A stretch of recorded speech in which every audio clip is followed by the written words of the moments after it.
Yeah, I guess, and I was agreeing. I think where I was going to go with it was you have this, not even an identity crisis, right? But this reimagining that advisors that have been in the business a long time, I think, have to do. They have to reframe, to steal, something from Ray Scalafani's book, You've Been Framed. They have to reframe themselves in the value proposition, because I do think more and more clients, and especially the next gen, right? The millennial age group. I was called an old millennial by Megan Carpenter on one of our podcasts. Or that's how she labeled both of us.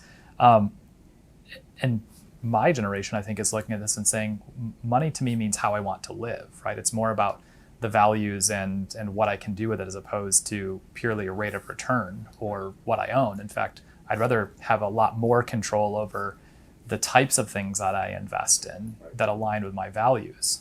Right. And we're to blame. The industry, we've conditioned clients to think about the world that way. We haven't taught them how they should think. And frankly, the bar is just very low.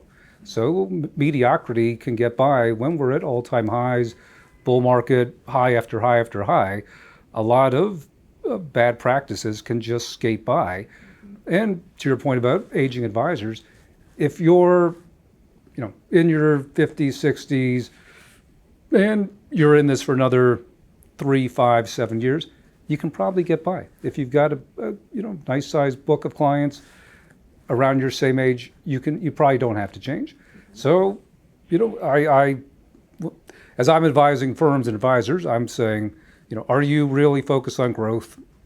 Are you looking at this over 10, 20, 30, 50 years, really looking to run to create a business, a lasting business? Then now is the time to step back, really step back, and like you said, reframe, think about, if we were starting from scratch, what would the client experience look like? What would that client journey look like? How do we attract the people we want to serve? What matters to them? And then how do we align technology? How do we use data? How do we even organize our teams and think about roles differently than how we may have structured our businesses in the past?